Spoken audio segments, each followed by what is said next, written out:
does a whole lot more than just fix bloating because of the polyphenols that you find in Atrantil. What are some of the things that these polyphenols do, Eric? These polyphenols can help you have more energy, and polyphenols are great for athletes. It sounds like it's going to help a whole lot more people than just bloating. Go to lovemytummy.com/Spoony. There's a new food show sheriff in town, Podna. Trey's Chowdown Podcast Live will feature celebrity chefs and pitmasters with celebrity mixologists with creative cocktail menus from distilleries statewide. We'll have farmers, ranchers, wildlife experts, fishermen, and more, all for the culinary world and the foodies. Live from the Spoony Studios on the iHeartRadio platform, Trey's Chowdown Podcast Live. And here we are, back for another episode of Trey's Chowdown Live. Sitting here laughing with Brandon Hurtado. So we're having a great show today here. It's not Hurtado. It's Hurtado. Yeah. Oh my God. Yes. That's what I looked at my girlfriend one day and I said, "Man, what do you think is hurt?" She said, "I know that don't sound right, Trey." And then we asked you and you told me You're either a her to do or a her to don't. So, That's right. So we got a great show today. We got Brandon with Hurtado Barbecue here, but first of all, we're going to get into our hot topics first from around the world. And this is kind of a really neat deal. The Cheesecake Factory had an acquisition, spent $355 million. Deal was done on last Wednesday to buy an Italian concept that's kind of floundering a little bit, and so they're gonna add that to their portfolio. They're such a big company. It's northern Italia, and it's basically a Western based concept, and they're going to merge, but they said they're not going to be cheesecakeized. Sure, they won't. Cheesecake's very successful, man. Very successful. Their average unit does 13 million a year. wow. 15, something like this. Crazy. All right. So, also, I saw this the other day. I thought this was really neat. If they can make this come true, MIT. I watched this episode on this. MIT has got a new program they call the Farm in a Box. And they've got a huge, it's not in a box, it's like in a warehouse, but they call it Farm in a Box. And they are growing all kinds of vegetables. They show all the vegetables. And they're growing it with air and just a little bit of moisture. No dirt, no soil of any kind. And they grow it in these things. It takes less water. It takes zero real estate except for what's inside the building. It grows 4 to 5 times faster. And it's more efficient. It's very easy to harvest. They just go by and just, it's amazing. If they can make it work. I'm gonna start cooking briskets without smoking fire. So. Well, you never gonna we don't ever want to put the farmers and ranchers what makes this country. But we're using so much now sometimes you can't get enough. Yeah. So it's great. It's great to be able they can come up with that concept, and it's a young kid at MIT that came up with the idea. It's a neat deal. They showed him. It was I couldn't believe it. It was phenomenal. That's crazy. Yeah, and. James Beard Foundation has a new program called Taste of America, and it's sponsored by Capital One. And I really like this. It's a culinary. They're doing different culinary destinations. They're doing Boston, Chicago, Dallas, Houston, Miami, and some other ones. You can look them up at jamesbeard.org. But you can just pay a small fee and go to and taste these chefs' different bites. It's pretty neat. Yeah, and the Capital One's taking on some of the expense, so it's cool too. That starts in a few months. El Rincon Mexican Kitchen in Tequila Bar opened up their new place in Frisco, and they have a third one on the way for Addison. They have got. That's why I was telling you about making those hand tortillas. They've got a fantastic product. All their stuff is just really delicious. It's absolutely magnificent. And the thing I love, you ever heard of a place called the Crack Shack? No. They got 6 units now. They just opened up their big store in Las Vegas, or 7th store in Las Vegas, and it's a premium store that uses ingredients, whole organic produce and eggs. But their main thing is their crack spice. It's a signature. They call it crack spice. But they cook chicken. And it's a phenomenal product. It's a really neat deal. Does good. And last but not least, and he deserves it, but we all make mistakes. Papa John's is still struggling big time, man. They're down another 6% this last quarter. It's like 5.7. They're trying to, they got Shaq O'Neal helping them. He became a huge part of the company. Really? Yeah. Wow. But it's just not. They're still floundering quite a bit. Wow. So. All right, so we're going to get right down to it with Brandon Hurtado. Hurtado Barbecue. Hurtado. Yeah. Thanks for coming in, man. Yeah, thanks for having me. All right, so where are you from, Brandon? I'm from Irving, Texas. So you're a Texas boy. Yeah, You're born and raised. Yeah. There's not a lot of barbecue in Irving, is there? No, not really. There's not. No, Yeah. it's Dallas, but Fort Worth's really now. I saw an article yesterday for Dallas. Matter of fact, I'm not toting my own self, but when that article came out about the best top 25 spots in North Texas, now everybody's writing barbecue articles. Every newspaper in town's on a barbecue article. Bam, bam, bam, bam, bam, bam, bam. Dallas Morning News got a new list coming out. Yeah. And you know what? They said, we're not only Dallas, we're Fort Worth too. Oh, only because of the barbecue deal. Yeah. And I want everybody to enjoy it, and I want everybody to use it, but it's just kind of funny how I just started watching all that stuff pop up. But that's how popular barbecue is. Yeah. And I think Fort Worth's got some of the best right now. I would agree. You know, they got Cadillac in Dallas, which, one of my top favorites, Cadillac, Pecan Lodge. Slow bone. I love slow bone. Yeah, that fried chicken. When I first got divorced, I lived in a townhome in downtown Fort Worth on Main Street. Yeah. And the guy that owned Slow Bone lived with me. Really? And but every time I got in the elevator with him, dude, he smelled like barbecue. I can say, damn, you smell good, bro. Yep. You ought to bottle that Just scent follow up. him. Yeah, You know where you you're ought to going. bottle that scent up and smell it. Well, he lived there and had his place in Dallas. It was we drove every day over there back and forth. And he worked, you know how it is in the restaurant business, man. Yeah. It's tough. Yeah. So how old were you when you realized that you're from Irving and you went to college? You did, right? Yeah, in Arlington. In Arlington. Yep. And then you owned you started a marketing firm, correct? Correct. Did you do that right out of college? Or did you work for somebody? No, I've worked every job you can think of. I mean, from valeting cars to doing everything. I finally got into the marketing field after I graduated college and just worked my way up from intern to, working as a VP at another agency. And that's kind of where I learned the ropes. And then I started my own agency in 2015 and never looked back. Yeah. And that's where you've learned to capitalize on social media. We've talked about quite a bit. Yeah, absolutely. That's been a huge part of our growth at the barbecue joint. So yeah, your videos and stuff always get a lot of hits, and your pictures get a lot of hits. Do some good pictures. Thank you. Yeah, some of these people put these food pictures up, and I'm like, dude, what are you doing, man? Yeah. Take that damn picture down. Yeah. If you can't do it, hire somebody to take a picture for you, because pictures is 1,000 words, right? And you don't know what you don't know, right? No. So you might be able to cook well, but not every pitmaster is a business owner. No. And not every pitmaster is a marketer or whatever. So I just hire someone to do all that stuff. You know? This is like not every chef is a business manager. A really, really good chef that's good at what he does is going to hire a business manager, somebody to help him out, because you just can't. It's hard, even though he might know the whole spectrum. It's hard to focus on all that. Yeah, and it's say sometimes you can't. A person can't serve to have two bosses. Yeah. And basically, if you own a barbecue or a big barbecue or a big restaurant, you've got the kitchen, you got the back of the house, you got the front of the house. Yeah. And if you're in the back of the house trying to run the front of the house, it doesn't always work so well. No. I had a boss a long time ago, and he gave me a great piece of advice. Although we didn't get along real well, he was very wise, and he told me you have to function in your highest and best use, and that means you have to. If you're the CEO of the company, you got to lead the company. You can't get down into the granular part of, everything that goes on in the business. And that's one thing that I've had to learn is that, I can't be everything to everyone. I have to do what I'm really good at and then assemble a team to do those other parts. So speaking of team, Manny Zarate is there cooking right now. So I want to shout him out, man. He's holding down the fort. Is he the one you do the videos with? Yeah. He's a funny dude, he's hilarious. man. Yeah. He's funny. He's the cholo, the cooking cholo. Yeah, that's funny, man. Thank you, Manny. Thanks for. Wait, what was the video I saw? I'm going on, I'm ADD, I bop all around. Yeah. What is that, the cholo cooking video I saw? So that was our play on the Franklin Barbecue Masterclass. Oh, yeah. So you see Aaron Franklin, he's chopping wood, blowing on the fire and all that. Yeah. So we did our own thing with Manny doing it. Man, it was hilarious. That got like 11,000 views in one day. I mean, it was crazy. Yeah, that was very funny. Yeah, he's a funny guy. You can't knock O Franklin, though. No. But you can sure play on him. Yeah. No, man, that guy's got some good food. He does, doesn't he? He captured it, man. He harnessed that and pulled it down, man. We wouldn't be able to do what we do without him, because he is a pioneer and a trailblazer in this industry. And barbecue's been around for a long time, but he kind of ignited the craft barbecue scene and allowed everyone to go out and do what they're doing right now. So. Before I forget, I know I'll do it again towards the end of the show. But if anybody wants to go see those videos, where do they go to see those videos on your Facebook? They can go to our Facebook or Instagram for Hurtado Barbecue. Yeah, Hurtado Barbecue, not Hurtado. Hurtado. Yep. Okay, so you did the marketing, and obviously because you did marketing, it bode well with what you want to do with your barbecue. Right.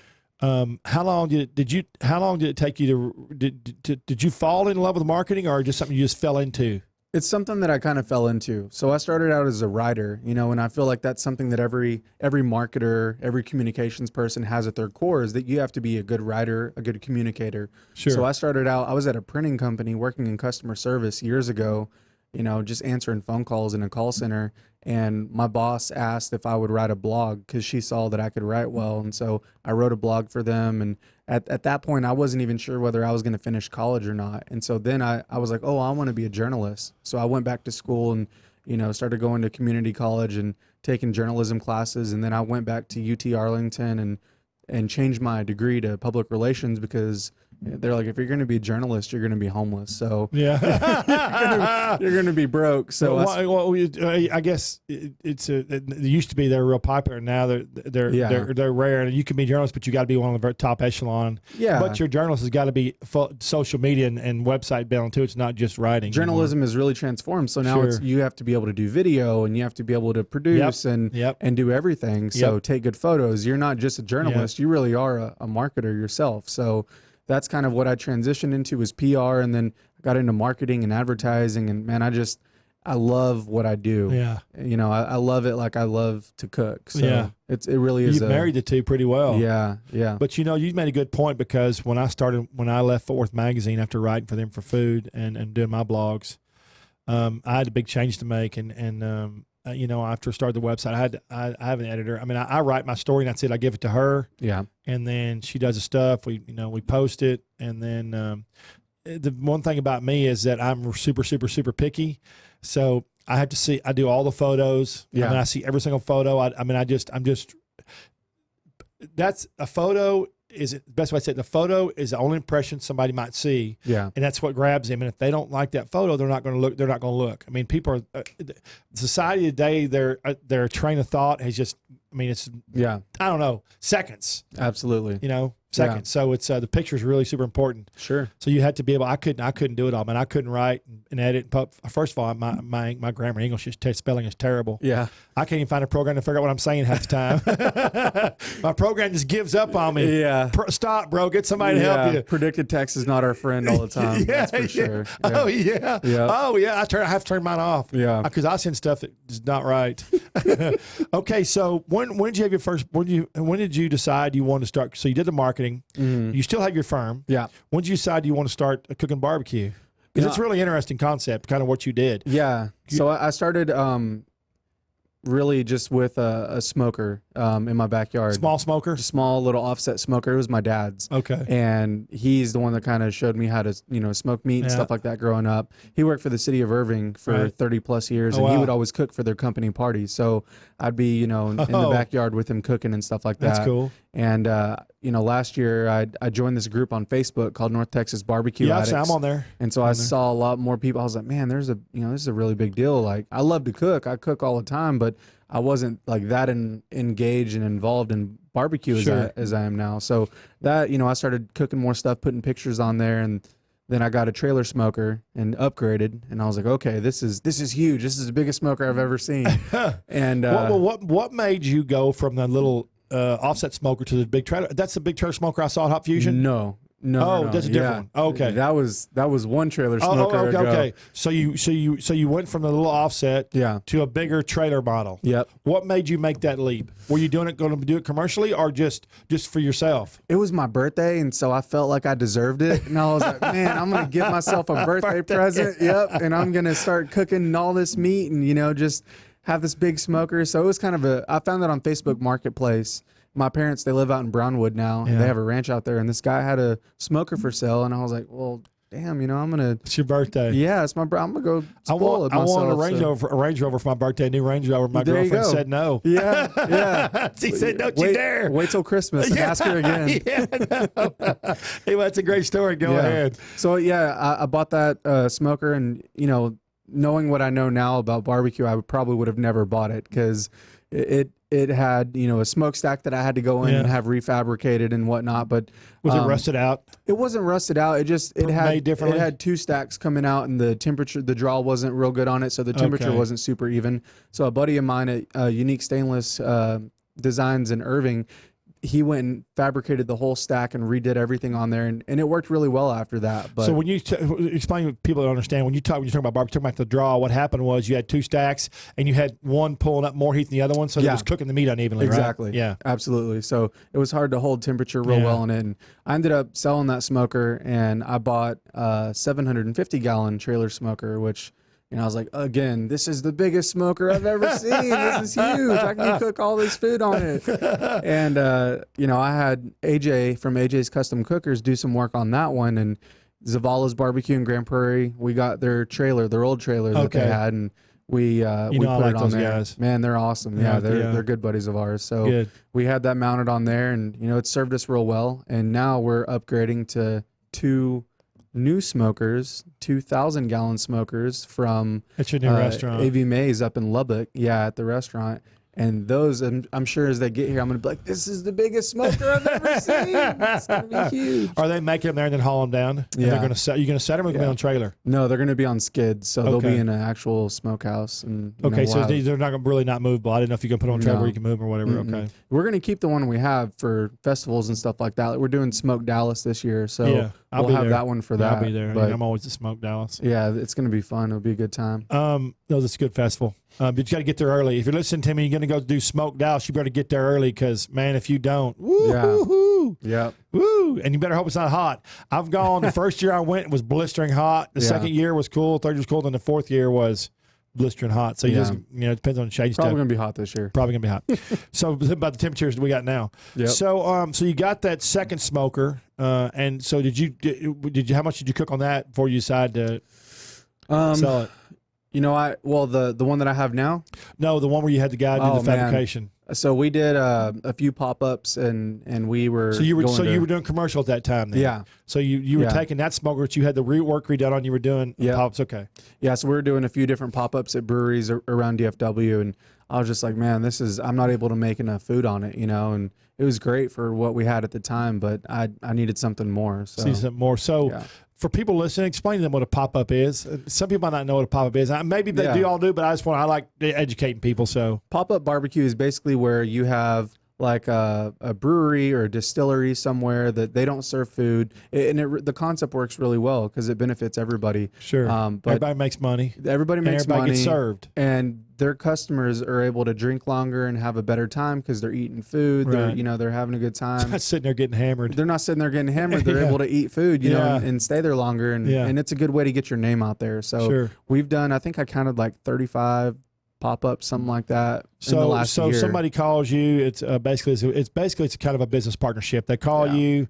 Y'all create the event and whatever it's called. Like, what was the one of Hot Fusion called? Barbecue and Brews. Barbecue and Brews. Let's say Barbecue and Brews, and then you have the event and you charge for the barbecue. They charge for their beer. Yeah. You charge for the barbecue. Yeah. So customers get the best of both worlds. They get awesome craft barbecue, and in most cases, craft beer or craft whiskey or craft spirits, whatever you want to call it. Yeah. I like whiskey and vodka over and over again. So, and then everybody works out, and you sell out. Generally, how long does it take you to sell out those things? Man, a couple hours. Yeah, it doesn't take long, does it? No.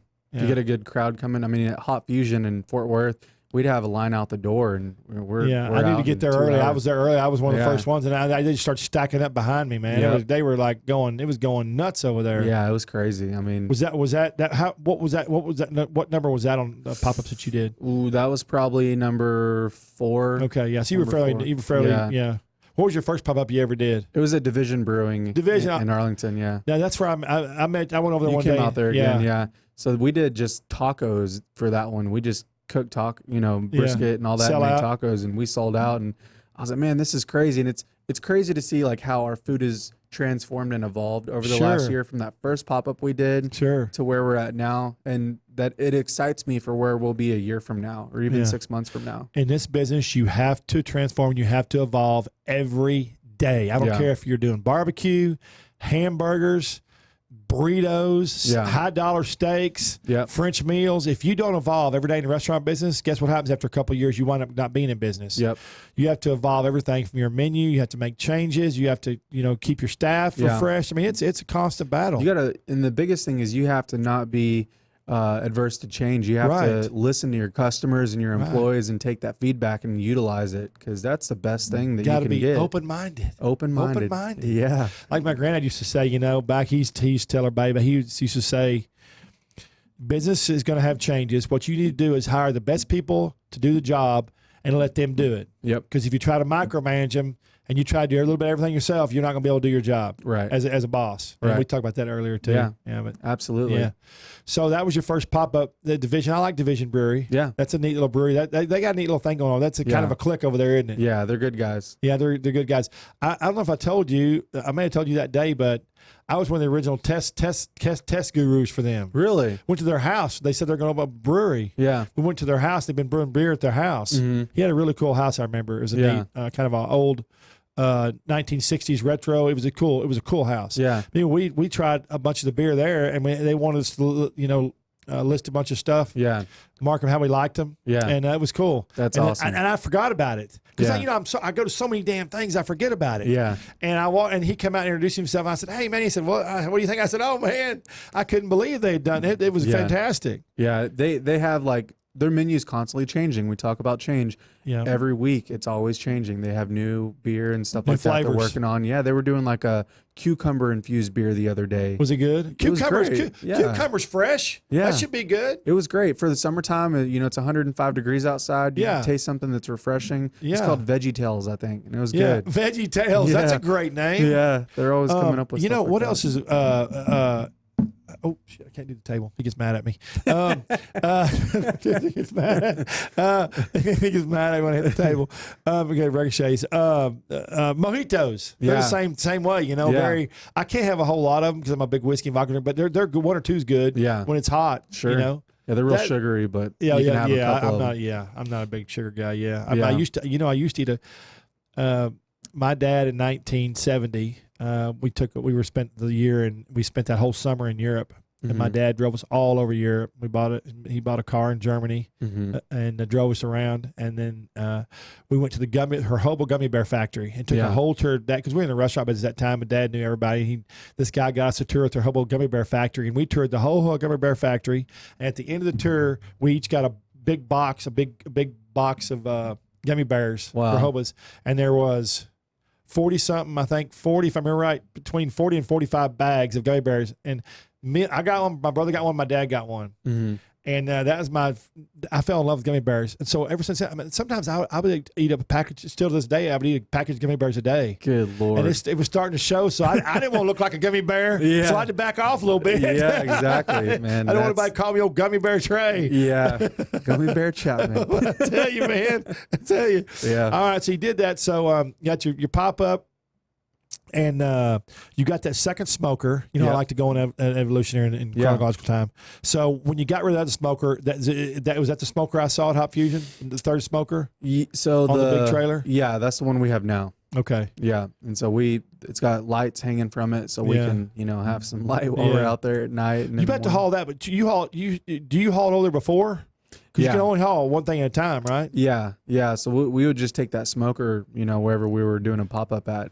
You got the big smoker you hauled, and you haul the big trailer. No, so the trailer hasn't really moved at all. That we just got in March of this year. Okay. So when we're doing pop ups and all that, we didn't have that trailer. We were just taking our smoker with us. Oh, okay. So your trailer is at the new place in Arlington right now, right? But it was at Division 1 day. I saw it. It stayed there for a month. It stayed there since March. When you got it. Yeah. Oh, okay. We got it just to be at Division, essentially, and be able to serve food out of it. And so they had to get a special permit from the city of Arlington to allow us to be there full time. So when you left there, did you just leave the trailer? Have you been back since working, or were you there every weekend? So I would just leave the trailer, yeah. Okay. And we'd just come on the weekends and, we'd serve food out of it. And the smoker was behind it. Okay, but you've moved all it now to your new place. Yep. So, and you just moved that and your new building. We're going to talk about that here in a minute. We've got to go to advertising because, as like most businesses, we have to pay bills. Yep. Like I say, we're capitalists, but we got to pay bills. So, we're going to go to a commercial break here. And when we're in commercial breaks, y'all ought to dial up Hurtado Barbecue on Facebook and watch the Cholo videos. I mean, they are funny, man. Watch them during our little 3.5 minute hiatus here. There you go. We're gonna get a shot of whiskey. I would say eat some barbecue, but you didn't bring any barbecue today. No, I didn't bring any today. it was raw. So So I was right. You should stay up all night cooking. We're going to talk about that when we get back. As you listen to these advertisements, think about maybe some of them you want to buy something out of. Give them some business. See y'all in a few minutes.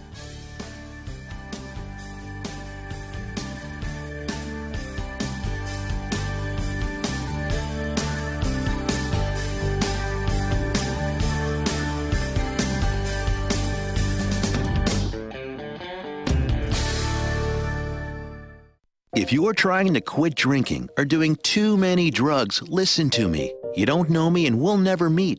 I had a problem like you once. I drank and used to party a little too much till it got out of control and almost ruined my life. I realized I needed help to fix my problem before it totally destroyed me. If you've tried to fix your drinking and drug problem and you know you can't do it alone, you need to call the National Treatment Advisors. They'll immerse you into a 30-day program to replace your old habits with new habits and totally change your life. And if you have PPO private health insurance, the entire program may be covered. Fix your problem right now before it gets any worse. Get clean. Call now and learn more. 800-296-1252. 800-296-1252. 800-296-1252. 800-296-1252. Are you tired of high cable TV rates? Sign up for Dish today and get a $500 bonus offer while supplies last. Plus, lock in your price for 2 years guaranteed. Call All American Dish, your Dish authorized retailer now. 800-570-6630. 800-570-6630. That's 800-570-6630. Offers require credit qualification, 24-month commitment, early termination fee, and e-auto pay. Restrictions apply. Call for details. Fast Track Student Loans can get your student loans out of default, stop any wage garnishments, stop collection calls, and stop seizure of your tax refund. Give yourself a break. Stop the stress and get your student loan payments down to as little as $25 a month based on what you can afford to pay. 800-709-4395. 800-709-4395. 800-709-4395. 800-709-4395. Hey, and here we are back on this crazy station they call Spoony. I say this every time. I still can't believe somebody gave me a microphone. Man, we're actually doing extremely well. It's crazy. You know, we're on iTunes now. We're on iHeartRadio, Spreaker, iTunes. So you can dial us up on iTunes, which is fantastic. I was really enjoying that. So we're back with Brandon Hurtado, but not kidding, really, Hurtado, and with Hurtado Barbecue, and we're just getting into all their changes and what they're doing now. It's really been, and just moved kind of fast for you, really. Yeah, absolutely. Well, you know why? Because you worked it, baby. You worked it. 0 to 100. Worked it like a fine Swiss watch, man. Okay, so you got that big smoker and you started in your pop-ups. Yeah. And so you've done, how many pop-ups? You said 30-something? Yeah, like 33, 34. Okay, so I did the article. I did an article on you. I did a blog for you on your new location. I forgot. When you signed that, March? We signed it like in April. If you go to treyschowdown.com and go and just there's a bunch of big buttons when you first log in. You can go to the blogs and go in and you can read the blog on the Hurtado Barbecue. It's a great article. It's had a lot of reshares too. Awesome. Yeah. Anyway, so that was, what'd you say? Like April. April. Yeah. I thought it was March, April. Okay. Yeah. So Brandon took a big step. He signed. He went from. So how long was it? Let me back up a minute. How long was it that you went from, for anybody who wants to start their own business, barbecue or whatever you do in restaurants, how long did it take you to go from the first pop-up to signing for your own freestanding brick and mortar? Like 7-8 months. 7-8 months, yeah. Yeah, that's quick. Yeah, we should have. Bam! Yeah.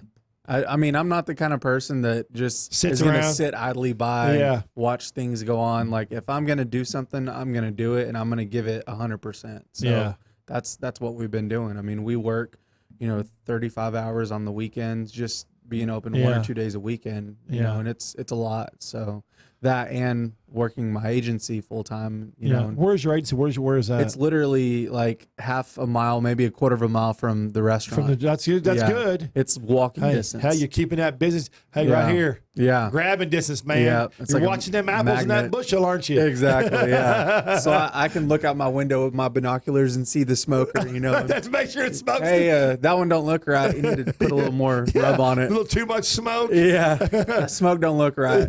Open the firebox. That's funny.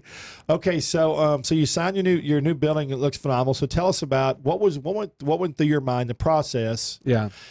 Are you the kind of guy that just wham sign the lease, or did you think about it? Did you think about it for a little bit? Well, they actually approached us last year. Ryan Dodson from Dodson Companies, and that's the development company right there in downtown Arlington. Okay. Yeah. Okay. So they're developing this little place called Urban Union. I say little. It's legal draft brewing. It's badass. I mean, there's a lot of place. They have an axe throwing company there now. Yeah. So he approached us last year, and timing just wasn't right. I felt like we didn't have enough experience under our belt to really do it, and which was good. Yeah, and so I was like, well, let's pump the brakes and do some more events, get some more visibility, build our brand, and we did that. And then we revisited it this year, and it just everything fell in place. And I feel like God really put this in front of us to be able to do it at this time. And so it wasn't necessarily us. I feel like it was ordained from a higher power that we're gonna be doing this, and we're gonna do it here, and we're going to feed people. And that's something that, I feel really blessed to be able to do what I do every day. So, you said something that's funny. You got approached. There's nothing. I always like to tell a lot of things my granddad, because my granddad was so successful. And, we had so many restaurants and meat companies. He always said, and he believed it before, till he died. And my dad used to tell me all the time, if you're going to make a major decision in your life, whether even a car, whatever, a major financial decision or major change, think about it for 30 to 60 days before you make it. Yeah. Think about every time. He said, if you will seriously think about it for 30 to 60 days, you will make changes. You may not give up the idea, but you will make changes. He said, think about it. Sometimes you scrap it all together. Yeah. There's a lot of people that are married that should think about that too before they get married. It's very true. Yeah. Absolutely. Yeah. You might need to wait 30 the rate's years I don't before you think do that. The rate's 50% success rate anymore. Yeah. It's crazy. It's crazy. Okay, so you signed that new building. How did you know? Because the building looks phenomenal. And isn't the building in our article we did? Didn't I have a picture of your? I think so. I think so. Yeah, we had the rendering of it. Yeah. So when you went to do the construction on the building, what was your who did it? Was it an architect? Did the architect do it for you, or was it your ideas? So the architect, he is working with Ryan, and they kind of came to me and were like, "Hey, here's some ideas we have. What do you want it to look like?" And one of my buddies from Unique Stainless Designs, he helped me come up with like all the ideas. He owns a Taco Casa. He's a franchisee for Taco Casa. So he helped me map everything out. And kitchens are super important, man. It really is. And so the kitchen is like half of the restaurant space. But I mean, when you're putting out food and catering and stuff like that, that's really important for us. Yeah. So we wanted to look rustic and have this really cool nostalgic look. The biggest thing is the food, and we want the food to be excellent. Yeah. So I don't think we said enough. I want to give a big shout out to Ryan for the urban development down there. Ryan Dodson. I want to shout out. If you want to, he's done a fantastic job down there. That whole area is absolutely phenomenal. Yeah. Does they have a website? Yeah, it's DodsonCompanies.com. DodsonCompanies.com, and I'm sure it has a link for the urban. It's called the Urban Development, right? Urban Union. Urban Union. It is a neat. They have the tiki bar I like down there. Yeah. I love that little tiki bar. It's cool. Oh man, it was awesome. We had fun in there, and they have all these fiery drinks. Yeah. I got this one drink with it's a big shark head. Yeah. And they when you order the drink, it's a big glass. It's a painted ceramic shark head. It looks like a real shark, like a tiki glass. But it's big. Yeah. And they put this little cherry that looks like blood come out of the shark's mouth, and they got this little girl hanging out of the mouth, inside the drink.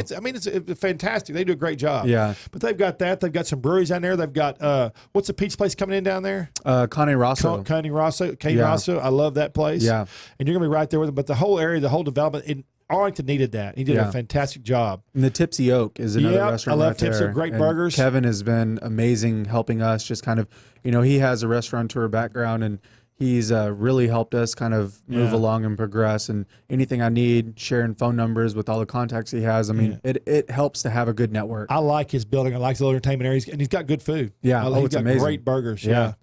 Okay, so you did that. So now I want to talk about a little bit. We had our best barbecue special on ABC, and you brought some sausage over there. Yeah. Now you make your own sausage. Yep. So tell me the process. I love this. First of all, what gave you the idea to make your own sausage? I know sausage is a big thing now. What gave you the idea to make your own sausage? So a couple of my buddies that do barbecue, Dane's Craft Barbecue. Right. I like Dane stuff. Yeah, him and Bricks Barbecue. Yeah. They're both Fort Worth guys, and Yeah. you know, they were making sausage one day, and I was like, I want to come watch. I want to make my own. And so we came up with the recipe, and they were kind of showing me how to stuff it. And I'm like, oh, yeah, that's cool. This was fun. And then we started doing it. And once I did it the first time, I was like, I can never buy sausage again. I have to just keep making my own. And I'm like, what did I get myself into, man? It is such a labor of love. It's labor intensive, isn't it? It is very intensive. You know, it's crazy. Just having to wash the dishes once you're done it's a lot. There's a lot of moving pieces. So tell me, how many flavors of sausage have you done now? Can you remember them all? We've done pork poblano, which is kind of our staple. And then we've done a nacho sausage, which you've had. We've done a barbacoa sausage. Right. We do an all beef, like hot vet sausage. Probably 4 or 5. Tell her about the nacho sausage, because everybody went crazy for the nacho sausage. So I almost set the stage for you. We did a big 2.5 hour special for ABC barbecue on the Plaza at Victory Plaza in Dallas, and he brought Brandon. I had 6 different barbecue guys there from all over the North Texas. Yeah, and Brandon bought nacho sausage. Yep. So tell everybody how you create it, and came up with that, and tell me how you did it. Well, I saw another place down in Houston do Frito pie sausage. Yeah. And I'm like, that looks amazing. Why can't we do that with nachos? We do Tex-Mex barbecue. It just kind of fits together. Yeah. So, you know, we tried it out. We did a couple runs, and it was good, and then started tweaking it here and there. So we literally took our beef and pork grind that we do, and we mixed refried beans and cheddar cheese, salsa, and we mixed in Fritos with it. Right. And literally, like, all the stuff that would go into nachos, and we just stuffed it all into a sausage. I mean, it's insane. Yeah, everybody loved it out there. Yeah, it was good. It's real good. Matter of fact, the boys from Hutchinson liked it, didn't they? Oh, Hutchins, yeah. They were like, oh, man, this is good. We've never had nothing like this before. Well, it's a flavor profile. If you can look, some people call sausages by certain names. Yeah. But you can't taste that in a sausage. It's just a bland. Sure. When you can call it a certain name and you can taste the flavor profile in that sausage, then you got a winner. Yeah, absolutely. Yeah. And it takes a lot a lot of trial and error. You're not going to get it right on the first time, you know? No, there's no way. So. It's like when they're making, I had the guy, I've had a lot of distillery guys in here, and I was talking to Aaron from Deep Ellum Distillery, and I had Reed, the master distiller here, and they were talking about how long it takes them to make a drink. And it's a science for mixologists. They have to measure stuff out, and it may take them 6, 8, 10 times to figure out a drink. Yeah. So it's the same process. Yep. Okay, so what's your biggest seller, ribs or brisket or barbacoa or what? I would say our biggest seller is brisket first, and then after that, we go through a lot of quail. That's why your quail's good. We do smoke quail, and so that flies pretty quick. Quail just makes me angry. No pun intended. Quail makes me angry. Yeah, because there's not enough there, man. I got to eat 100 of them to do anything. We do a semi-boneless quail too, because I hate having to pick around the bones and everything. So it's semi-boneless, and there's a lot more meat on them than just going somewhere. I had your quail over there at Division. Yeah, it was good. Yeah, it was good. So when you cook a brisket, where do you get your meat from? You do different places or? No, we go through Cedar River. It's a division of JBS. Okay. And so we've been using them for 3 or 4 months now. And we were using 44 Farms originally, but they kind of pulled back from all the small guys. And, it left us and several other guys in North Texas looking for a new purveyor, new supplier of beef. So we found Cedar River through Colorado Box Beef. Those guys have been awesome, been kind of helping us with all that. And it's an amazing prime brisket. It's really, really good. So you get a brisket, and of course the briskets are never the same sizes. You get a man.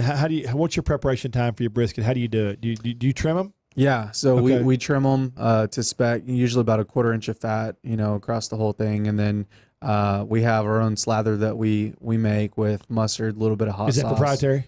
No. Yeah, I mean, anybody can do it. It's just, can you do 100 of them and have them all come out the same? That's the hard part. Yeah. But we use it like a mustard and hot sauce slather, and then we do have our own proprietary rub that we started using, and it's not because we wanted to come out and sell our own seasonings and rubs and stuff like that, which we are going to do. You need to. But it's more of a fact of we needed consistency. Yep. And so when we have, someone seasoning on this day and then a different guy seasoning on the next day, you want it to taste the same. So we came out. I talked to the guys at Fiesta Rubs down in Bollner's Fiesta in San Antonio, and they're big, man. They're in every Walmart, Kroger, every grocery store you go to, and they were like, "Hey, if you want to put together a proprietary blend, we can do that." So we have a beef blend and we have a pork blend, and I just buy like 200 pounds at a time, and that way we have consistency in everything that we make. It's got to be consistent. Yeah. You might ask Ray Kroc about that. Yep, absolutely. Yeah. Yeah. I mean, we're not going to be the McDonald's of barbecue, but we can, as long as I can cook a brisket and have it come consistently, that's all that matters. So and I have watched 100 different pit masters, barbecue guys cook briskets. Yeah. Everybody says it's easy. To me, it's not that easy, but everybody says it's easy. It's just their technique. Mm-hmm. Why do some of them, why do you think, I know that the fat rendering on top is important. Why do some people trim and some people don't trim? Well, I think, in your opinion, in my opinion, the people that are more aggressive in their trimming, they want the smoke to penetrate more and get more smoke flavor. It depends on what you're cooking on too, a lot of the time. But there's some people that are traditionalists and they don't trim hardly at all, and then they scrape a lot of that fat off. And if you go to like a Dickey's or you go to these other places that have been around for a long time, that's what you're gonna get. Dickey's. I'm not. Is that barbecue? It's something. Yeah, I know, yeah. But there's a lot of places even in Arlington that have been around for a long time, and that's their process. They'll cook it and they'll season it and they scrape all the fat off and then they cut it up for you, and that's great for some people. That's what they're used to, but we're trying to do something a little different. I myself, somebody else in my family likes lean. Mm-hmm. Likes lean, yeah, and I'm more of a fatty. I'll eat both, but I kind of like the fatty side, and she likes the lean side, the real lean side. Yeah. So generally we have to get both, but they're both very good. Yeah. But they do taste differently. It's amazing the taste difference. If you get super fresh, lean and fatty from the same time, the taste difference is pretty phenomenal. Yeah. And so my girlfriend, she loves getting the lean brisket and not having hardly any fat on there at all. But that's the thing, is not everyone's the same. No. And everyone likes something a little different. Yeah. And so you have to be able to make everyone happy. You know what's funny to me is this gets me every time, man. I'll see pictures and go, damn, there's a lot of fat on that brisket. Yeah. Bro, that's the way I ordered it, man. You can get either or, whatever you want to get. But some people just still they can't get over but it's just I like that flavor. Yeah. It's to me, that flavor and sometimes it coats your mouth, it coats your taste buds. It's a little different, but I like that flavor profile of that fat coming across my I don't know. Or you got like a good vinegar coleslaw to cut through it, and it's just all about balance. Yeah. Yeah. So how many briskets did it take you to cook to cook your? Well, you started cooking briskets so when you had that first smoker. Yeah. Well, how long did it take you to perfect your briskets? Or are you still working on it every day? I feel like we're working on it every day. Work in progress. Yeah. I think anyone can cook a. Did you take Manny's Cholo brisket cooking class? I did. Yeah. Yeah. I took his Cholo cooking class, and it's basically cooking it the same way I do. You just got to do the Cholo dance while you're doing it. So he's gonna be famous, man. He is. Yeah. Okay. So your ribs, where do you get your ribs from? Same place? Yeah. So we get them from Colorado Box Beef. We do a full spare rib. They're hormone free. We were doing the Compart Duroc ribs like maybe 4 or 5 months ago, and then whenever we started using Colorado more, they were like, hey, we have this great product. You need to try it out. It's just as good as the Compart, but it's going to save you on a little bit of cost. And so we started playing around with that. And I actually like it better than those Duroc ribs that we were getting before. Yeah. And I think our spare ribs are phenomenal. They're really, really good. So tell me why you think people are so shocked. And I get it quite often. So shocked about the cost of a big beef rib. Everybody wants a beef rib until they order a beef rib. Yeah. I'm telling you. They don't realize, well, we have on our menu, everything's priced by the half pound, but you can't cut a dang beef rib in half and cut the bone in half and then just give them a half pound. Now, I call them Fred Flintstone ribs. Yeah. Because, remember Fred, did you ever watch the Flintstones, the big, the rib, they brontosaurus set on, rib. they turn the damn car over? Yeah. Well, that's basically, in all actuality, if you were to put it in perspective, that's how big that rib is. Yeah. You know, so I mean, and we have customers that are like, "Hey, can you weigh it without the bone on?" And I'm like, "I had to pay for the bone, so weigh it without you the have, bone on. you have to pay for the bone too." But Hey, I want to buy the car, but don't charge you for the wheels and tires or the interior. Exactly. Yeah. Can you just take that off and then I'll take it? But leave it in there. Yeah. But don't even pay for it. Pretty much. And I'm not making fun of anybody. It's just funny that people don't understand the perspective of what a beef rib is. Yeah. It's full of flavor. It's a lot of meat. Yeah. And beef in general is just expensive right now. If you look at I raise it. The price of brisket, I mean, it's insane. Look at what it was 10 years ago or even 5 years ago. I like when people come to me and they don't know I'm a rancher and they say, they don't have cattle. They say, man, boy, I can't believe the price of cattle, price of beef. Really do tell. Why do you think it's cheap? Why do you think it should be cheap? Yeah. Farmers and ranchers are the most underpaid people in the world. Absolutely. As far as the business goes, not as far as employees go, but as far as business goes, because what happens is with farmers and ranchers, it's been happening for 40, 50 years, you don't keep up with inflation. Yeah. And our beef prices, the beef prices or the vegetable prices or the whatever, doesn't keep up with everything else in the world. So we're still, there's a lot of people, it's hard to make money in our business. I mean, you have to have a lot of head or a lot of acres to grow to farm to make money at it. And it's not fair. I think the farmers and ranchers are the backbone. And when I say farmers and ranchers, I mean everything from chicken farmers to people making any kind of produce for doing stuff for vegans, for making cheese.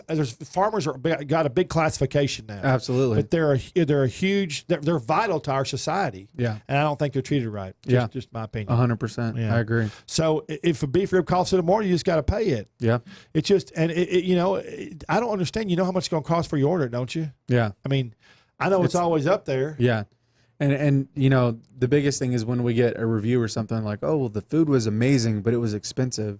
It's like, well, we have the prices on the menu, so everyone knows what it costs to go to a barbecue place and eat. Yeah, a craft barbecue place. Yeah. If you want that, go. You can go to Dickey's or someplace. It's not going to be, well, I don't know. Their price may be, pretty much. It's really not that different. Yeah. I mean, it might be $4 or $5 here and there, but it's not. There's not that big of a difference in the cost. I don't understand what's in session with people. Why they can't understand how much a craft place, it's hand cut, hand cooked, hand rubbed. What they think they're going to buy. They're not going to McDonald's. Yeah. They're not going with that thing with a big clown on the side of the building. I mean, it's a business. Yeah. And it's a quality product and it's delicious. Yeah. We have, but I will say this, we have some diehard customers and super fans who come and they're like, you know what? I don't care what it is. I don't care how much it costs. You guys stayed up 16, 18 hours cooking all this food. I will pay whatever it is. Yeah. And those people are there every weekend. We appreciate them, and it's not like you got a damn Bentley sitting in the parking lot. You're not doing it to get rich. You're doing it because it's a labor of love. Yeah, it's a labor of love to for feed you. people. So there's people that'll come up and they'll buy a huge tray and they tip $20-$40 on top of that. Yeah. And, they're taking care of us because we take care of them, and we care about serving people of Arlington amazing food. So. Well, you see, to recognize what it is. Okay, so back to cooking. Let's say cooking pork ribs. What's the difference between cooking pork ribs versus beef ribs? Tell everybody. Well, I mean, our beef ribs we cook the night before, and we are letting them rest along with our briskets. Process. Yeah, so it's just a different process. And the pork ribs we cook the morning of, and we have we're having to get there at 4 a.m. and get everything 2 to 4 hours on the ribs. No, the pork ribs usually take like 4 hours for us. Yeah. So it's 4, maybe 4.5. Okay. Beef ribs, how long is cooking time on those?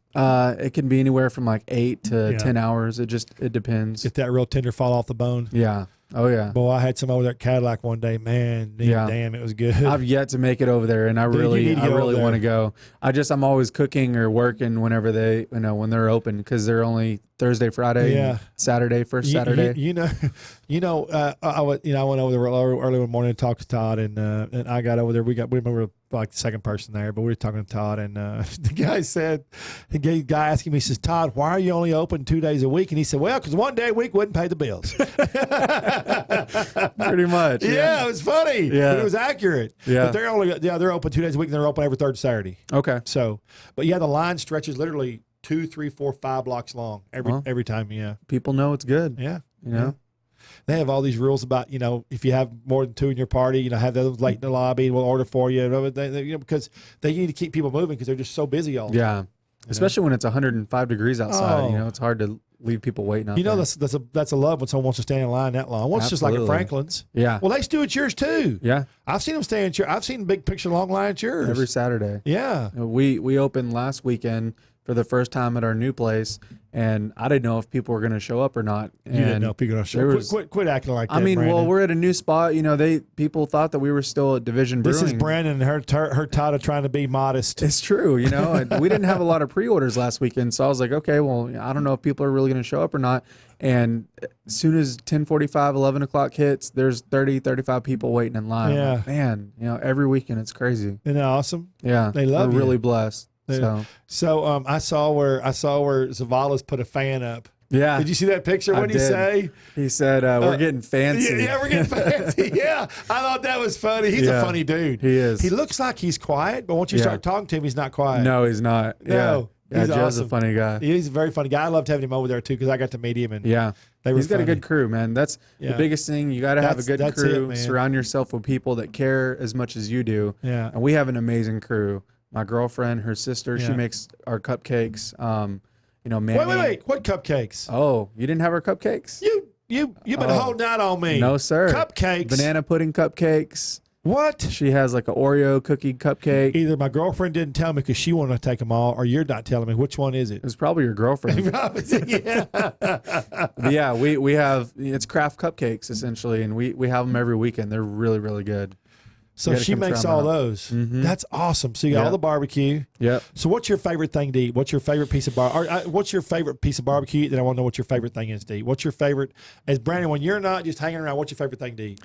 I like Mexican food. I love Mexican food. Yeah, who doesn't? Who doesn't? My dad's Hispanic, and I grew up eating Mexican food. And my favorite thing to eat, I think, by far, is migas. Breakfast. I'm a breakfast guy. Yeah, I took with the chips. Oh yeah, yeah, chips with eggs and salsa and cheese. Yeah, baby. All gooey. Oh yeah, man. You ever throw brisket on that? Oh, that's what we're gonna do. Oh, is that what you're gonna do? Stop. We're gonna do that. Stop. We're gonna have brunch. Come on now. When we open up, we're gonna do brunch with brisket migas. I'm gonna be there. Yeah, it's gonna be good. I'm gonna be there. Every Sunday we'll have brunch. You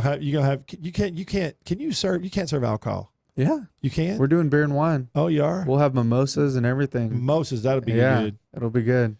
Or I guess somebody can always bring a little stash of vodka in their pocket. Whatever, yeah, they can do what flask. they want. There you go. It might say Trey on it. There you go. Yeah, put it in a water bottle. Yeah, put in a water bottle. Yeah, can't tell. Yeah, exactly. Have you ever? Oh my God! Have you ever? A friend of mine, he's in the bar business, and he posed a post on the other day. He said that he went to sleep, came home.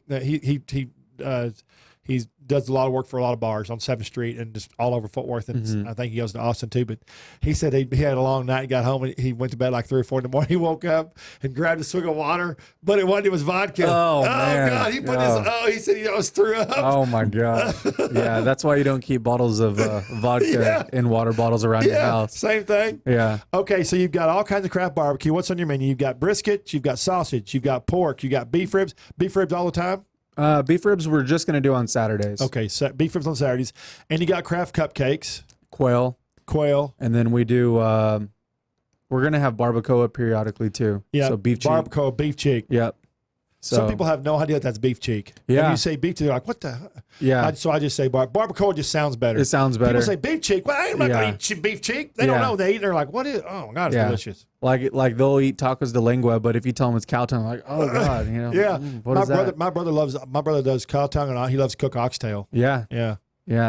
But but barbacoa is so good, boy. It just it's drips amazing down your chin. Just delicious. I hate trimming it, but I love to eat it. Yeah. It's pretty good.